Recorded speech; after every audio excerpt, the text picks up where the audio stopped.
are you and why do we care? Well, thank you for this opportunity, Bobby and Shaun, for being here. Well, I'll give you a little bit of a background of myself. I am originally from Argentina, from Buenos Aires, Argentina. I played juniors down there, and then I came to the States and played for BYU Hawaii. And after I graduated with a degree of physical education with a commercial emphasis, I decided to get into the business of tennis. And when I moved with my wife from Hawaii uh, to Atlanta, I started working in at the Jewish Community Center for 10 years. I was the director of tennis there. First, I was the head pro. I was working under Paul Bartolomé, a very good friend of mine. And then when he left, I became the director of tennis on this facility that it was a private facility. After that, I went to work for Ansley Golf Club for 6 months. It was a little bit too far away from me. I loved it, but it was too far. And then I got a job at Dunwoody Country Club that I was there, the director of women's tennis. And I was there for a year and a half. Then after that, I got the director position at Matlock Bridge Tennis Center, right there in Jones Creek. I was there for 5 years. And then I moved into the role that I'm currently in right now, that it's USTA Southern. I'm the manager for Hispanic Outreach and Trainings. So what I do is I promote tennis to the Hispanic community. And also I now with the new USTA coaching, I'm one of the 3 people that are in charge of in the Southern section with USTA coaching. The good thing, what I like about all this is that I had the experience of being director of tennis in different areas. For example, I forgot to tell you too that I was working in a resort in Hawaii. So the good thing about it is I got experience of working in 4 different areas: country club, private facility, resort, HOA, and now I'm in the USDA. So it's been a great journey. I love it, and I enjoy every minute. So you mentioned you are one of the 3 coaches in the South, you say, that's targeting this new USTA coaching initiative that's kind of been a big topic recently. So can you Yeah, talk to us about that?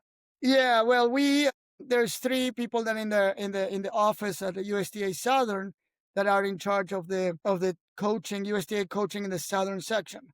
Now we're not doing all the stuff. We have other coach developers through the Southern section that will be delivering those courses. But the 3 of us, we manage the day-to-day things about the USDA coaching that started in August 13. It's been a great, we have over 5,000 in the country that sign up, and 800 and so in the Southern section. And 5,000 coaches signed up. Now, Sign up. So there are 4 different ways, 4 different versions of this where there are levels. yeah, I signed up for the free one just to get kind of to see what's going on and what's happening. And where are the levels? Are we already certifying coaches? Is this just a membership at this point? What does it look like? well, we just started rolling out the membership. That means that we are people that wants to become. They have 4 different areas they can membership. There's the free one. There's the baseline that they don't need to. It's a free. They get just a couple of benefits. Then you have the rally that is $49. That has a little bit more of stuff that things that we are promoting. Then we have the pro that is the 149, and that is the one that basically is what people who already have insurance, they don't need insurance, they can go into that membership. Or the pro plus, that is the one that they can get full benefits and get the insurance for them. So there's the 4 different versions. And like I said, I signed up for the free one because I wanted to get the emails. I want to know what's going on.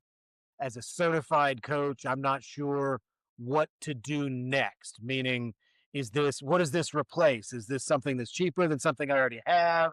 Are you guys going to want to retest me? Like, there are so many questions that everybody has about this USTA initiative coming in because it's competing with RSPA and PTR and some others directly, where it used to be a bit together, used to be a little more friendly.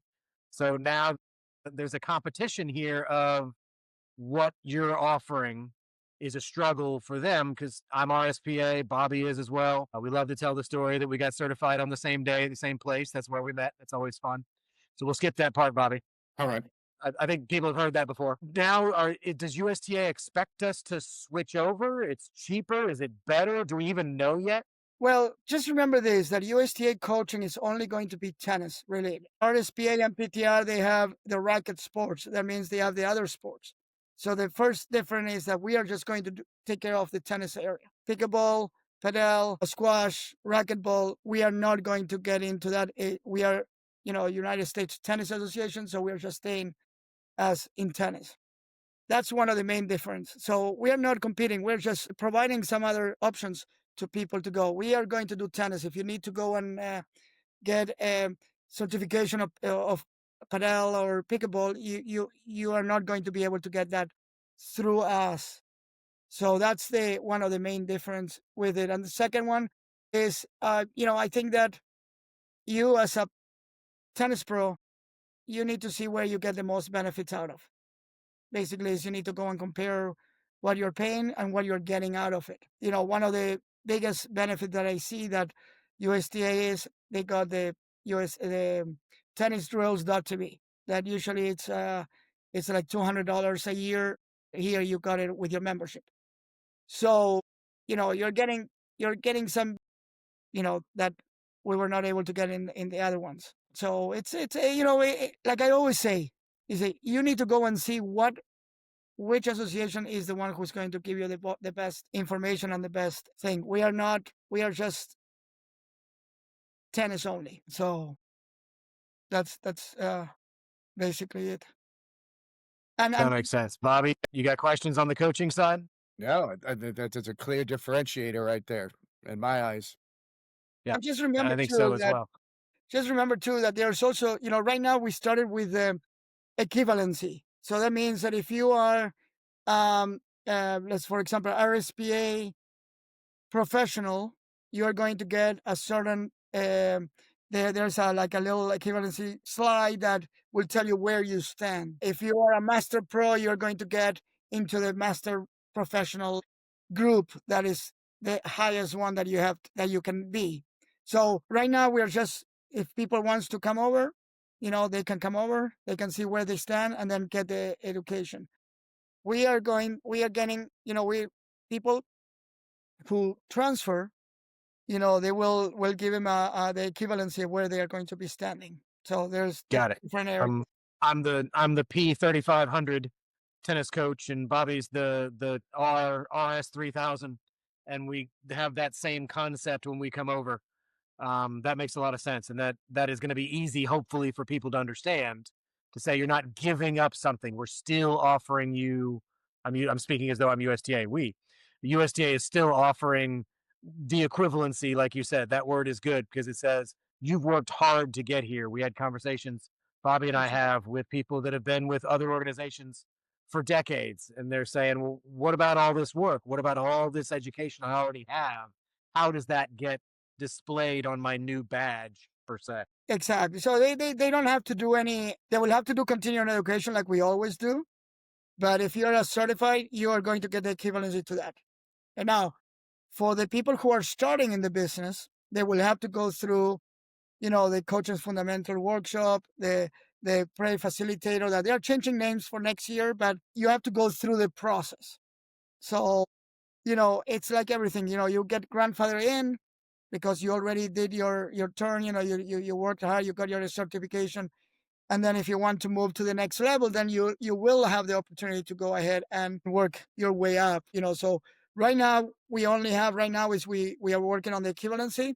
Starting in January, they will be starting with the whole process of certification. So people will be able to, like, if you have a new pro in your staff, that they will be able to go ahead and just start the process of getting their certification. Got it. Makes sense. And you also mentioned there's a Hispanic workshop coming up, and that's in the Atlanta area.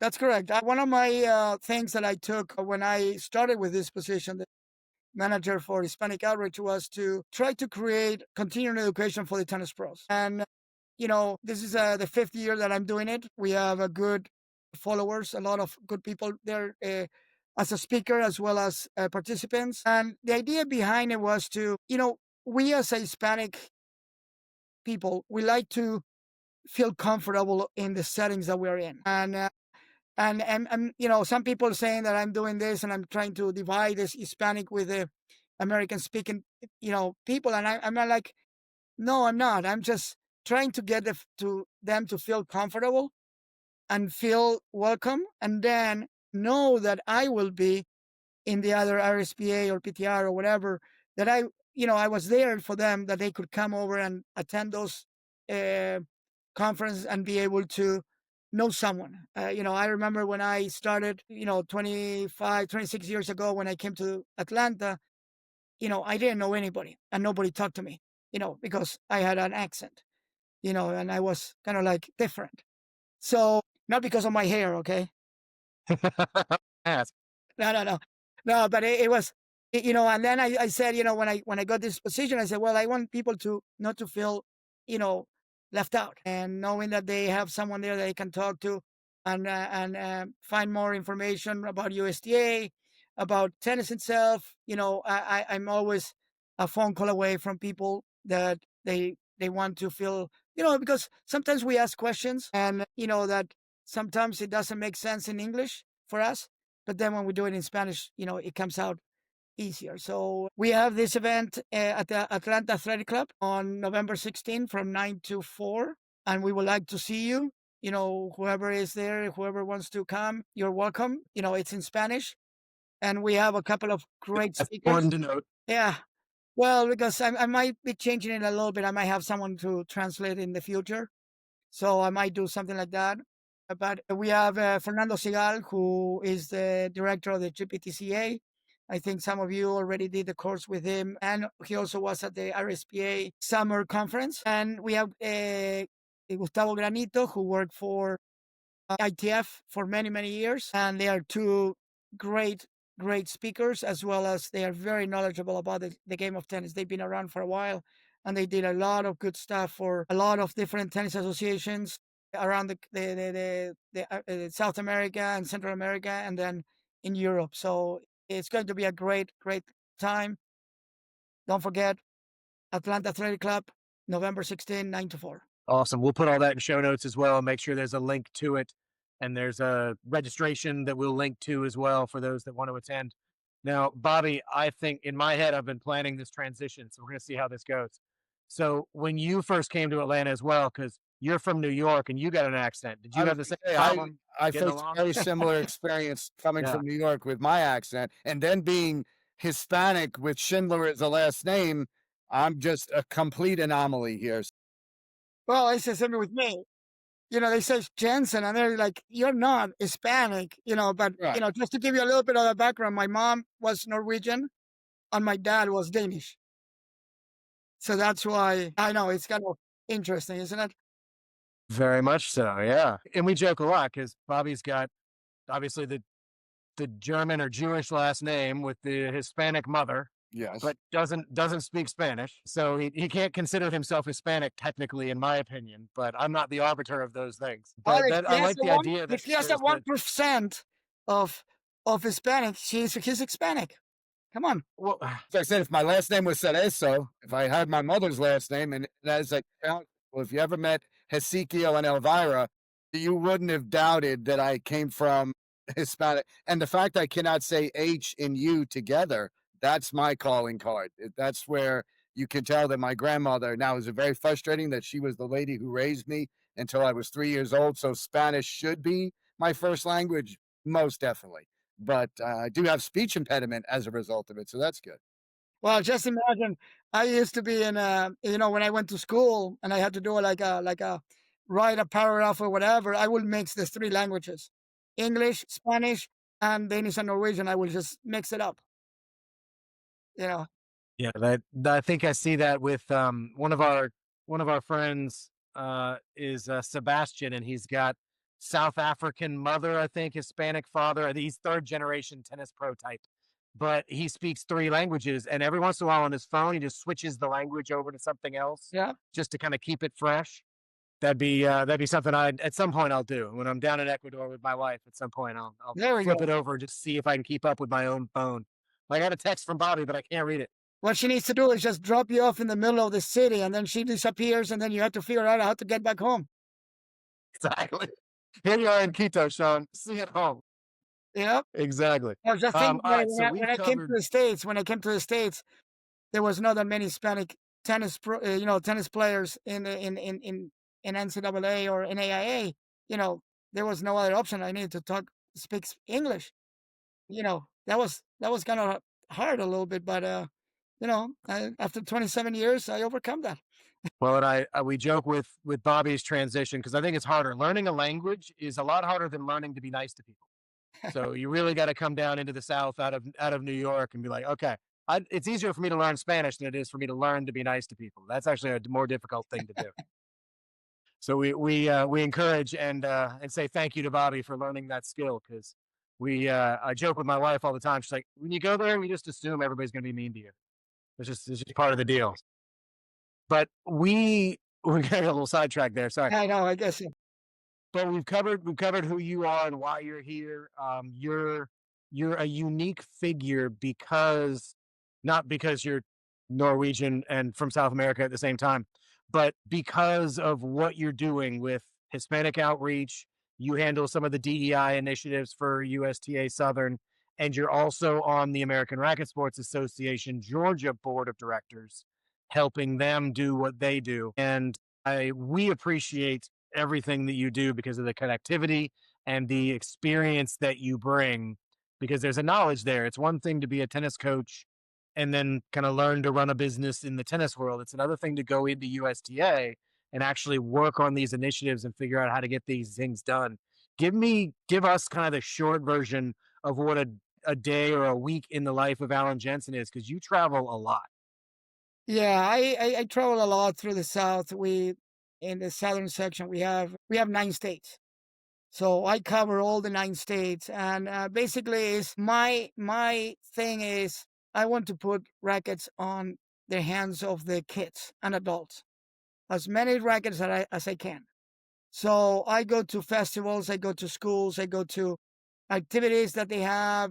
Sometimes I go to a business meeting from a Hispanic association in Columbus, for example. And that is one thing that I do. I just bring rackets, give it out, and give out. So, I'm on the phone a lot. I'm flying a lot, traveling a lot through the South. Usually when I go to a festival, we might not this year because with all the things that are happening, but in years past, there was one festival that were like 20,000 people coming through. So there you're able to touch a lot of people that, you know, they might have never thought about tennis as a sport. And then you have a couple of nets, you have a couple of rackets, they start playing tennis, they start liking it. Boom, I gave them out. I would say that in the last couple of years, 2 or 3 years, I might have given out like around a couple of thousand rackets through the team. Yeah. And my thing is why I started to do that is because when I was little, and this is how I started playing tennis, is I found a racket in the basement of my house. And I asked my dad, he said, "What is this?" He said, "Well, it's a racket. You play against other people, but here you can hit it against the wall." And I started to play against the wall, and then I got hooked up. I broke a couple of windows of the kitchen. My mom, instead of getting upset at me, said, "Hey, we have something here in our hands." So she said, "Well, there's clubs close to their house." It was 2 blocks away. So she said, "I will take you to take some lessons." So after that, I spent all my life just playing tennis. So when I got this position as a manager for Hispanic Outreach, I said, I want to give out the rackets. I want to give them out. You never know when someone will pick it up. Someone will happen like me, that I find it in the basement of my house, and then I started playing. So, that's what I do, and that's what I love to do. And when I see the kids taking the racket with them with a couple of tennis balls, and the parents are excited and they ask for information about tennis, that is what it's all about. And also the other thing too is I help out people who wants to start a program that is predominantly Hispanic, So I help them out how to get funding for that with grants that USDA Diversity and Inclusion has. So I start working with them to get the thing. I have, one of my successful one was I had one group of it's a group in North Carolina that she wanted to start a program. So I started, helping her out with grants, giving her money, giving her equipment, and now she has 2 sites. She has almost 200 kids going and doing tennis. Plus, she got a van with a logo of her academy or program, and she goes all over the city with that, advertising tennis for the Hispanic community. So, those are the things that I do a lot is trying to, when I find someone who's interested, helping them out. And also it's not only me, it's the state's offices too that help out too. So it's a joint effort with all of them. And it's always good when you love what you do, Bobby. I concur. Keeps us young. Bobby always says, I just love hitting the ball. Love Just love hitting to the hit the ball. And Bobby figured out, you know what? People will pay me to hit the ball. All right, I got an idea. Let's go do this. And then trying to figure out how to spread it and spread that love. Because Bobby, we love we love everybody's origin story. Like, how did you get into it? What did it happen that really got you hooked? And sometimes it isn't that seminal moment that we talked about. Oh my God, Andy Roddick talks about, I saw the guys. I'm like, I want to be like that. But sometimes it's just hitting on the wall, like I was, and evidently like Allan. I think that's why we like the fast track. It's like, this is, you know what? Yes, I can do this. Like, this is good by myself. I don't even need a friend. I don't have to be nice to anybody. I don't have to worry about getting paid or not getting paid. This is great. Well, I think when you start on a wall, you also have a greater appreciation for a court. Gone to, this is now the big time. I was a garage door. Jorge, we talked, the USDA made the deal with Jorge Capistano. He was the same way. He started on a wall and then he worked his way into a club.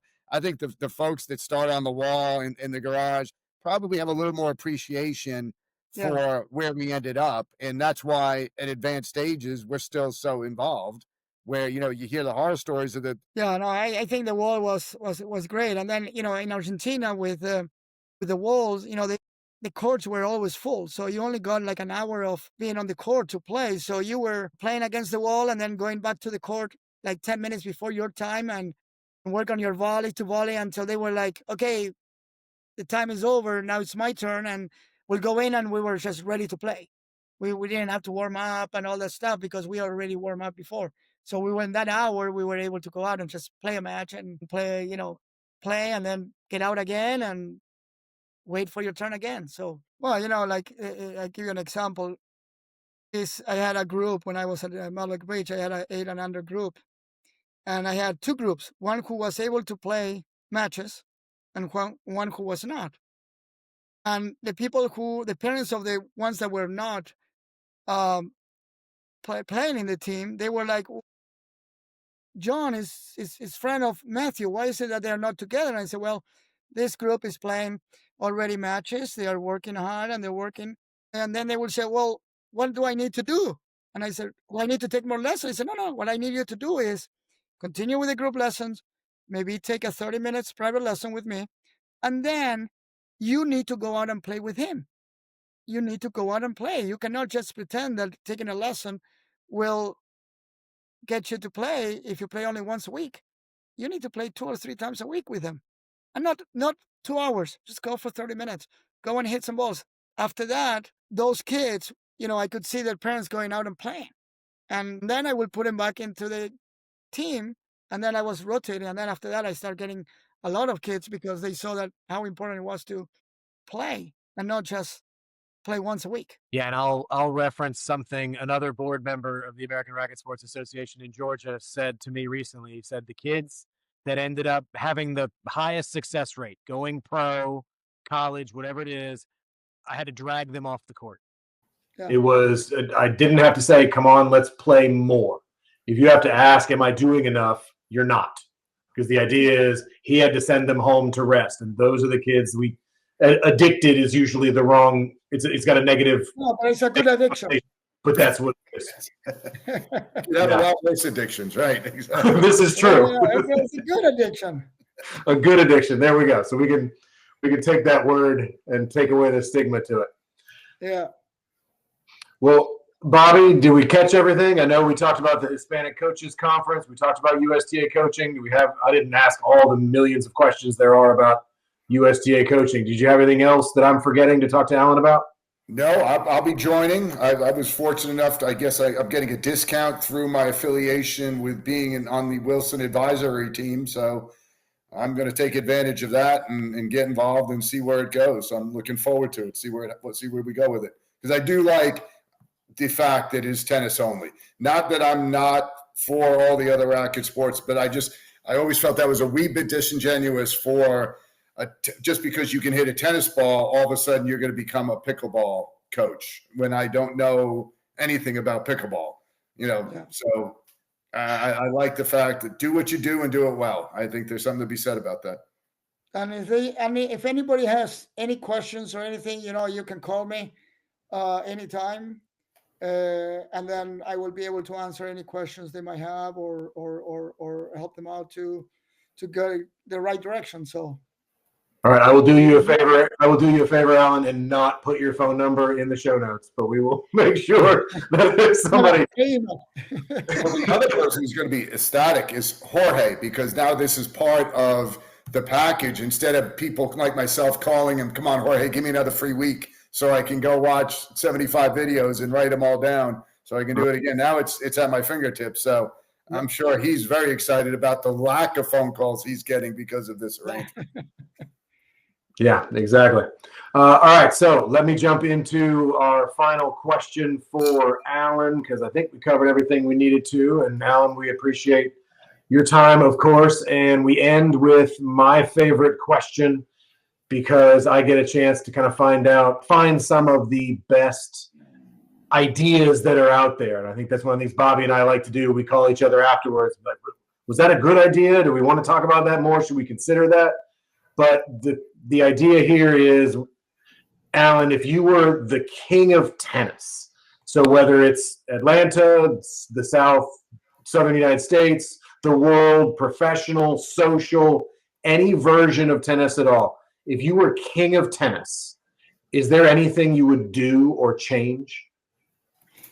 Well, I think I'm going to answer that in two parts, because we always think about the professional players. All right. So in the professional area, I would say that I think that a guy like Sinner doesn't need to win like $3 million winning a tournament. I think that money should be going down to the futures and challengers, because there's a lot of players that they are very good players, but they don't have the opportunity to make it on the pro circuit because they don't have the money to travel. There's a lot of, I know stories about in Argentina that people were great players. They will all the top players were inviting him to come and play because he was a great player, but he didn't have the money to go on and travel. So I think that area over there, I think it should be, giving more money to the bottom, because how long does it take a player to develop and get into the top 100? Maybe when they turn 24 year old. So I think that between 19 and 24, that's the time to develop, and that's the time that I think that the players need to get some more money so they can be able to survive. And then the next one, that it will be more like in the grassroots, is that we always talk about tennis is an expensive sport, okay? But it's expensive in what? For the people who are already playing tournaments and traveling around the country, that they need rackets, they need shoes, they need clothing, they need hotels, food. Yeah, that is expensive because, a racket is $200. A tournament is, going to a tournament, you have to pay $150, $160 a night. So that is expensive. But when I go to the grassroots, that we want to have 35 million people playing tennis in 2035, that's where we're going to get the people in the grassroots. And if you think about it, that's why I was able to give that many rackets out, is because a racket costs what, $20 maybe, retail $20. They can buy a pair of shoes and go out and play. A can of ball costs $4, and then they can go to a public facility and pay $5 to play tennis.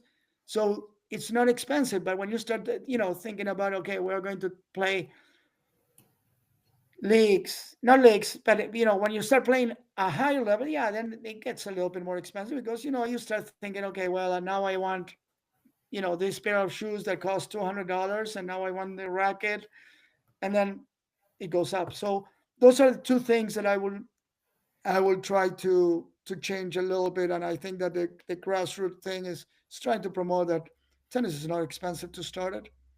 You know, eh, I would say with $50 you can play.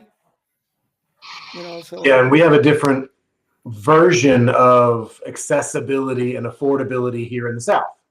So, as Bobby can attest to, playing up north is different. yep. Yes. Yep. Oh, yeah. We played indoors. I mean, it was a season. It was, that was my winter sport, because when it got warm again, I was back on a baseball field. So that was the irony of it. And I think that's the great, down here, why it is addictive. You can do it every day. It doesn't, you don't put it away. I think about what these kids play, and what I've played, the amount of tennis I've played over the last 30 years. I played 2 days a week, 3 days a week, tops, 4 months out of the year when I was growing up, up until I was probably 14 or 15 years old. So, I think about what just having the access down here, as you said, Allan, just putting in the 25, 30 minutes a day, which I would have been able to do with a wall, where it could have gone. So I do think that's, and I also like the idea, frankly, the way the one feeds into the other. If we were to increase, you look at a sport like football, and I know it's violent, so there's a shortest career span, but you have 30 teams with a roster of 50 some more players. There are 1,500 people getting paid a very livable income during that time period. You might have 50 to 100 men and women tennis players making an income. Doesn't that affect the amount of people that enter the sport? And I also use the fact that, people ask me, well, what was my ranking when I was a kid? And I was like, ranking, there were 20 kids better than me in my club. I didn't need to travel to lose. I could lose any day of the week. Now, it was a moment in time when you sit back and look, Chris Garner. I mean, we were loaded. It was the tennis boom, Long Island. It was the one club that everybody on the island went to outside of Port Jeff. We were the Suffolk County version.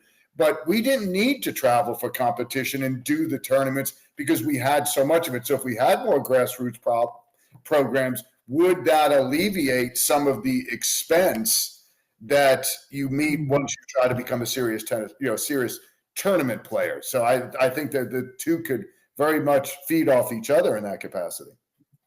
And that's why it's the benefit that we have here in the South, that we can play all year round. And like in Atlanta, you look around and you find courts. Where I live, I can find 50 courts in a radius of 2 miles, something like that. Then you go to another state, and there's not that many. Yeah. One funny thing that happened to me when I started, it was, I was with the mentality Atlanta. We have how many courts do we have? 2,000 or something like that in Atlanta area.